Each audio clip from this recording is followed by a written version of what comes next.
hip-hop, but we never talk about the founding mothers in hip-hop. You can have no father if there is no mother. That's right. If it wasn't for the woman, there would be no man.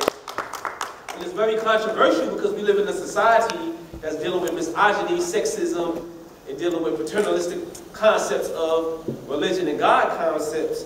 But in hip-hop's spiritual concept is a feminine principle.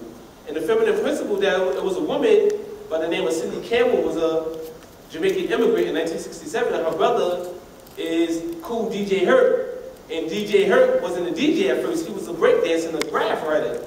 And then in August 11th, 1973, 1520 Central Avenue, up in the Bronx, in the housing project that they was living in on Cedar Avenue in the Bronx, she was looking to have a back-to-school party, and she needed a DJ, and she asked her brother, do you know a DJ? And automatically he became a DJ. So actually, Kool Herc is not, he is the founding father of hip-hop, but the founding mother is Cindy Campbell, because if it wasn't for her, he would not even be a DJ.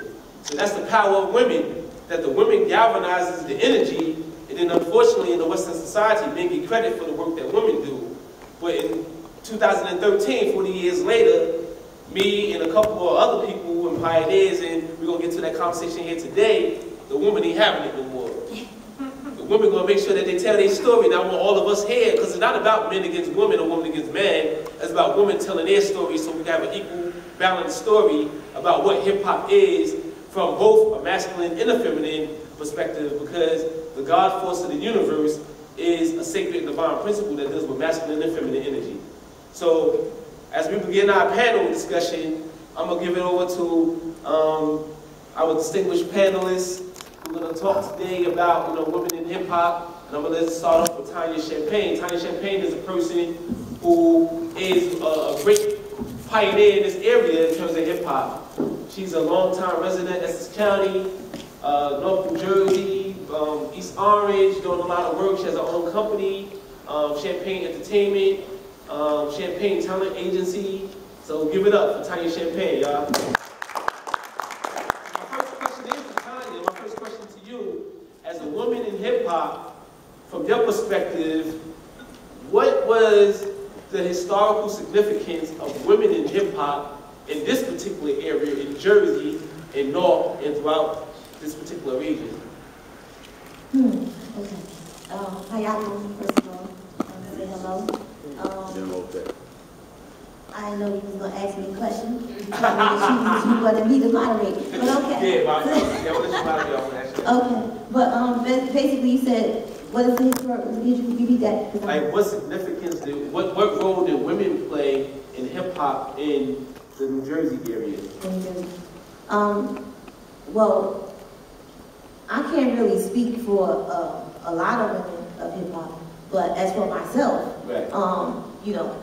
I've been doing event planning and basically just putting together shows as a platform for women.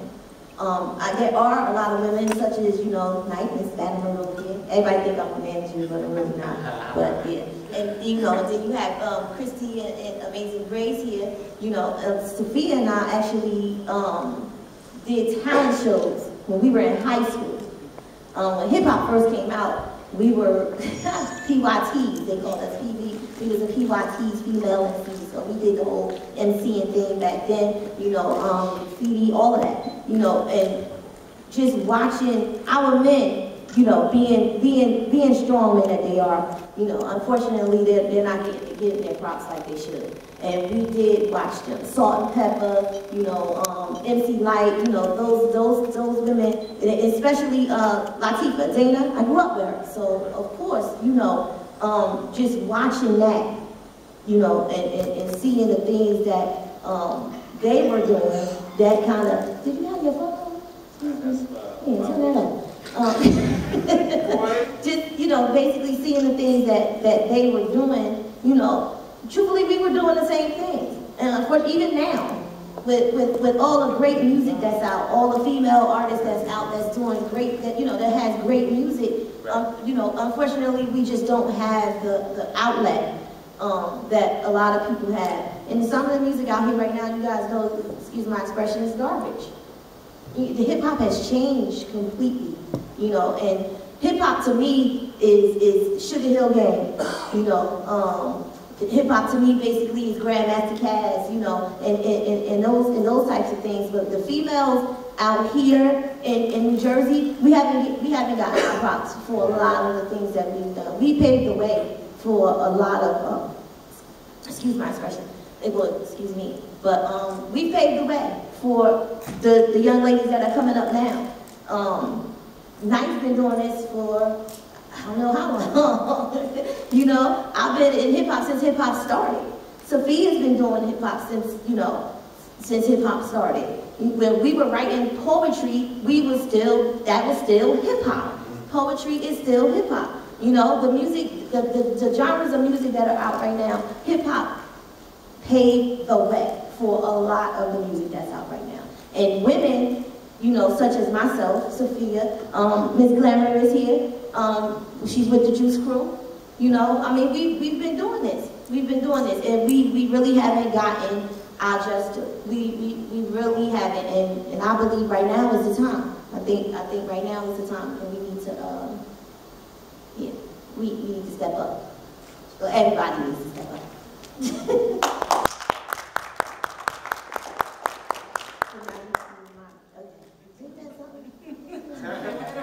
Do your thing, Gary.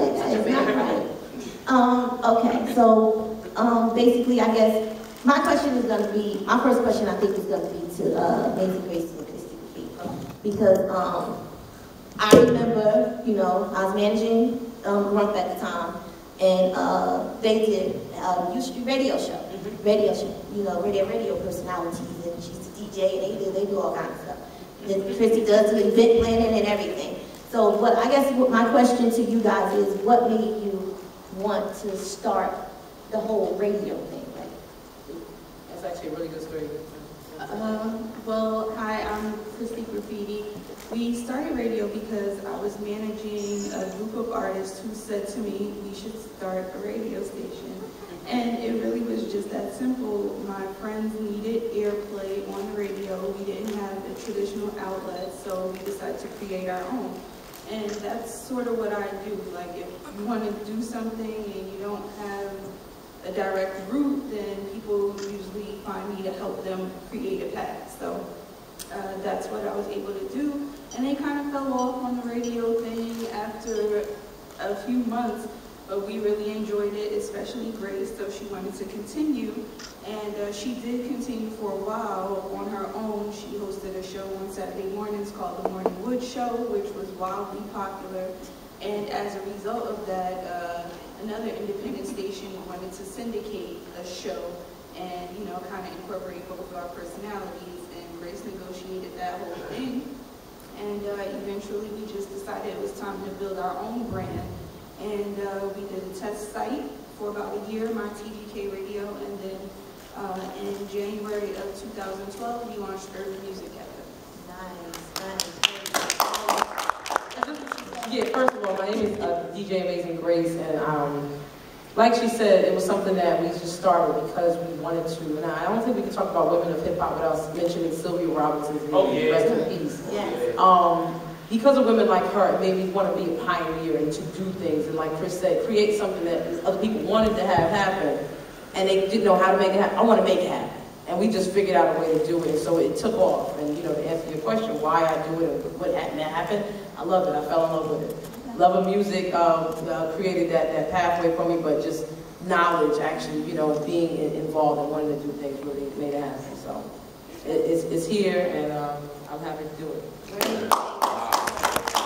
Before we go to the next part, I just want to say this about Amazing Grace is also a graduate of ECC last year. Yes. She's at NJCU, my old stomping grounds, Jersey City.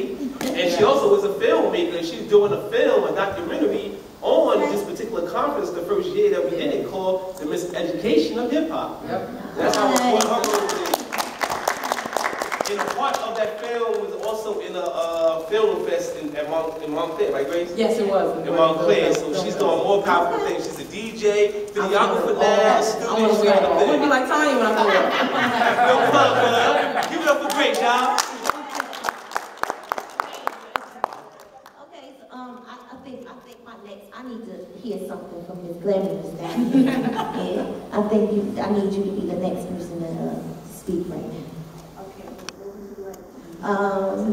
I really just want you to just tell us about that whole era, that whole Juice Crew thing. That's basically what I want to hear. That's what I want to hear. Well, before I joined the Juice Crew, Introduce yourself. okay, I'm Glamorous, known as the Muslim poet right now, and I'll let you know about that. I started in actually writing in the 70s. When Sugar Hill first came out, I was like, wow. They came to Hempstead, Long Island at the Holiday Inn. It's not even a Holiday Inn no more. That was their first conference, a concert rather, that they was there. And I just said, oh, I gotta get in this business. You know, I can't believe they so close to home.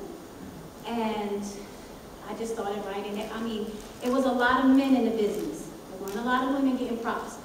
My brother was a DJ, his friends was a DJ, they had 2 turntables and a microphone. And I always grabbed the mic. I just wanted to be doing what they was doing. So I didn't know I was going to make it into the industry the way I did. Usually people with money, they get up in there, but I hung around a lot of the artists that was out. I was trying to be in places where they were. And I was hanging out with Public Enemy when they were called Spectrum. They did my 8th grade prom, and all I did was stare at them. I was like, yo, and Flavor, you know, I just was amazed, like, wow, they is just getting all this attention. Can I have the mic? So they started holding contests and everything, and I joined one of the contests. I was hanging with them, they would say, yo, go ahead, get in. So I would get the mic, and I would perform. I came in first place, tied with another person called Sugar Bear. I'm like, oh, for a record label with pop art out of Philly. And I was like, yo, we can have that. But I was looking forward to getting into the business that way. A girl saw me. She was from Queens. Her name was Sweet Tea. She was like, yo, I want you to perform my birthday party. So I was like, okay. So I went to her birthday party. Actually, it was the night of my 12th grade prom. I left my prom to go do this birthday party. That's how hip-hop had it. You know, you do anything. And she was in Hollis. She was like, oh, we want, she introduced me to Davey DMX. She was like, oh, Run DMC down here, and those, you know, so I started being in the area where all these hip-hop artists were. So she took me to Coney Island. I met Tony D. And I don't know if y'all remember that record, Inspector Gadget, Bad Boys. We were originally called, she put Sweet Tea, Sinsky, and Glamorous was the Bad Girls. And we answered their record, Oh, Veronica, Veronica. And Craig G did the beatbox. Now, Craig G wasn't in the Juice Crew yet, and neither was I. But there was a concert going on that they hired the whole Juice Crew. It wasn't down yet, the Glamour Girls. And we went there, and they canceled the concert, and we never got a chance to perform. But Mr. Magic approached me. He was like, yo, how old are you? I was 18 at the time. And I was like, 18, why? I had already been to BLS to give him a demo, because I was trying to push myself, and he dissed me when I was 16. So, Houdini was there as well. I don't know if y'all know Dice. He was speaking with Houdini all the time. So he was trying to give me a ride somewhere, and I was like, no. Mr. Magic was like, the card I was in with Dice broke down, and Mr. Magic was like, yo, do you want me to give you a ride? I said, I'm going to Long Island. He said, my limo driver lives in Long Island. I was like, okay. So he gave me a ride, and then Marley Marl, Quinn Lee, and them was in there, and in the limo. And he was like, yo, you know who this is? She came to the radio station before. You know, he was like, no, I don't know. I said, yeah, you dissed me when I was 16. I said, now you want to talk to me? I'm 18. So, you know, it's like the women, the females that tried to become rappers, we were getting dissed, I think. And the only ones that was really getting played, Sha-Rock, she was getting played. I was like, you know, I want to get down, you know, that's why I'm in this. So he asked me to come to the radio station. I wrote his Mr. Magic promo in 5 minutes on the spot. Wow. And that's how I joined the Juice Group.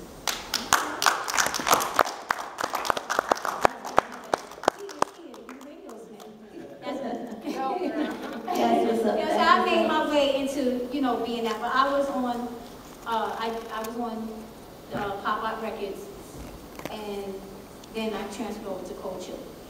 And then I left Cold Chill, and the last producer I was working with was Nile Rodgers from Chic. Ice-T asked him to redo Good Times, and he was giving it to me instead of him. And then Allah called me to the straight path. So while I was in the studio with Nile, I had to quit working with him because I was told I couldn't do this. And by this imam, and then I married that imam, and I'm like thinking I'm on this spiritual thing, and I'm doing my thing, and you know, I can't be a recording artist. I find out later on that I could. I divorced that man. I'm remarried to someone who's supporting me. You can write. I never stopped writing. Never did, because I always thought it was a gift. I use my gift to teach. I use my poetry to teach. And so, you know, the Juice Crew is like trying to go back on tour, and they're like, we're going. It's like, man, just get your stuff ready. I'm like, with all of this? He was like, yeah, what's wrong with that? And I'm like, okay. I was like, yeah, because I got 2 CDs, but who wants to, nobody can play this in the club. You know, but you know what? I did, because people trying to tell me music is haram. You know, music is shaitan's alarm. Yeah, that stuff you hear now, like she said, that stuff that's out now, yeah, I can see it's shaitanic. You know, so we need to come up with stuff that is educational and teaching humanity. You know, how to change your mind and thinking correctly and positively, and stop being gangster and negative all the time. You know, what kind of car you got or whatever. This is the life of this world. We need to think of the hereafter, and we need to think of how to be a better human being and how we treat one another. So that's what I'm using hip hop for. You basically need that balance, though. So that whole garbage thing is, we need that too. but you know what? It's like what's your flavor? What's your taste or whatever? You know. But back then, I'm sorry, that music back then, people still put quotes under the video on YouTube. Yo, this ain't nothing, it's old school ain't nothing like the old school. That's right, that's right. You don't have all that crazy stuff. And it's just good, wholesome fun, you know? Right. Back then, we just gathered around and freestyle. We really didn't need no music. We had beatbox. We sit at the table like, exactly. You know, this is what we did. That's right. And the drum is halal. So I was like, yo, if I could get a nice beat, I'll do something. You know, that's how I'm flowing now. I'm like, I'm no longer thinking that, you know, hip hop is wrong or music is wrong. You know, that's how you do work. That's what's up. So, to go to the next, Light wanted to elaborate on that whole garbage thing. Awesome. Hi, everybody. How you guys doing? My name is NITE, a.k.a. Madam MURDA. And first, I just want to say I'm really humbled to even be asked to be here on a panel. I got a text before I got here that I didn't realize I was actually the first and only female MC to battle live on across the nation, MTV, etc. So somebody wants to interview me. So that kind of is really humbling to kind of really just do something like that. You know, I'm an artist right here from Jersey, from East Orange, in North Little City. I have to say, we definitely need a balance in hip hop, but everything ain't all peaches and cream. So, you know, the tag Madam MURDA, I got that from Battle and Murder in the Mic, etc. I think a lot of artists that are out right now are garbage, but I can't rap popcorn and soda pop when I'm from the projects and people are getting shot in the street, kids are dying, drugs is being sold, and we're living in poverty. So what I rap about, that's my, you know, my pain turns into power. So I can't, you know, sit here and say that everything that I hear is positive. But if I'm not living in positive, it's hard to stay positive. But I fight through that, and hip hop really saved me being from the projects. It was my voice, my way out, my way to tell people what I'm going through, where I'm from, and to share my story with other people to show them that you can make it. I also graduated right here at Essex County. After 2 years, I couldn't do it because all I wanted to do was hip hop. And it's been a blessing to me. It's been a blessing to my life. I learned a lot about being a woman in business. I have my own business. Some of my business partners are right here, the boardroom icons. So I'm blessed and I'm thankful to be here. I'm also humbled to actually meet Miss Glamorous from the Juice Crew, to be here with TONIA Champagne because she is a Jersey pioneer. To be here with CHRISTI Graffiti and Amazing Grace, a lot of people don't know, like, they do some amazing things. CHRISTI is also an incredible publicist. You know what I mean? I'm just like thankful to even know them, to be able to do music with them, speak to them. A lot of times we get lost just listening to negativity and garbage and things that are just on the radio and hip hop. These are some intelligent women. Women in business, running their own businesses, doing poetry, and even coming here, SHAKUR is a professor. That's amazing to me. He's actually a professor here in Jersey. So I'm just, again, humbled, thankful to be here. And I want to tell everybody, you know, again, about having a balance in hip-hop. You have to tell your story your way in order to get it out and survive. So I'm not going to just say, you know, this particular artist, if I don't like your music, I just don't like it. You know, that's just my opinion. It doesn't mean to stop doing what you're doing. You know what I mean? That's your road. You have to find your own lane and just go after your dream by any means necessary.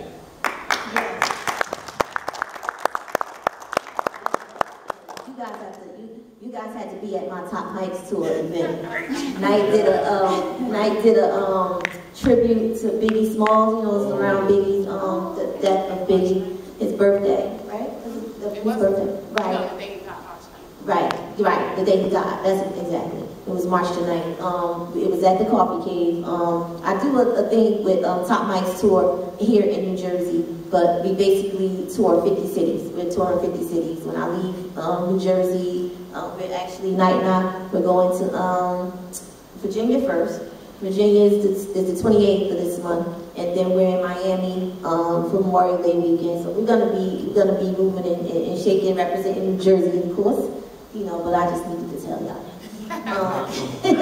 But right now, Miss Safiyyah, would you like to go? Would you like to let this young lady go first? Okay. I wasn't really formally introduced. Thank you, Jaja. Marcia. Oh my God, that's so pretty.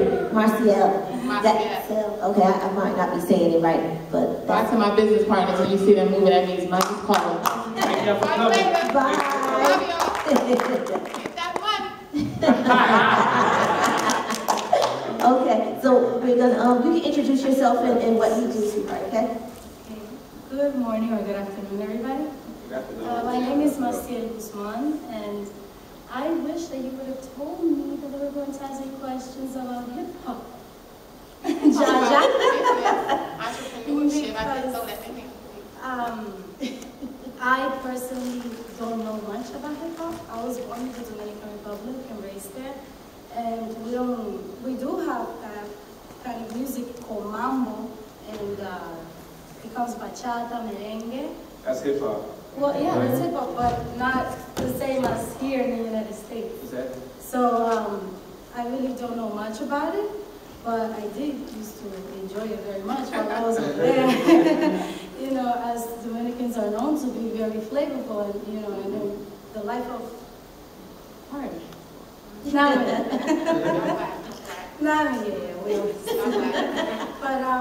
I am an entrepreneur, like we all are here. And I would encourage this every single day of my life, and I would encourage everybody to go out and follow their dream. But you should follow your dreams, but you must also be cognizant and be realistic. We have to know that, and I'm speaking this in the business perspective in entrepreneurship, the economy is not our well. And as you know, businesses are closing down. I live in Jersey City, and you see all this entire store, all these stores that were there for 30, 20 years are closing down. Yet, there are billions of dollars that people own. And I am in that kind of industry. She's also in that kind of industry. May I say that? That's fine. Yeah, she's also in that kind of industry. So I would always encourage people to become entrepreneurs, and also specifically in network marketing. And I would teach that to everybody, my siblings. I teach them this. You must, school is great. It's great, it is, but it's not going to make you anything. It's not going to generate you that wealth that you really need to retire on. For the first time in my life, I see people in Walmart, and 70-year-olds, I don't think they want to wake up on a cold day in the wintertime, go to work in Walmart. I don't think so. That's because they cannot retire on the money that they originally had. They worked 100%. They made that 100% effort, and they barely got 40% back. And they worked how many years? 40? More? So we also need to be aware of everything that is going on financially, and also what can produce you the wealth that you need in your life to maintain your family stature, and also to be able to come to school, and for your children not to get college loans, and then have to pay for college after they graduate college, and a job is not even offered for them. In 2011, it was reported 53% of the American students that graduate, 53% of them were either unemployed or underemployed. Meaning they didn't have jobs, or if they did find a job, it wasn't in the field. And they were probably working other jobs. I used to work in corporate America. When I first came to this country, I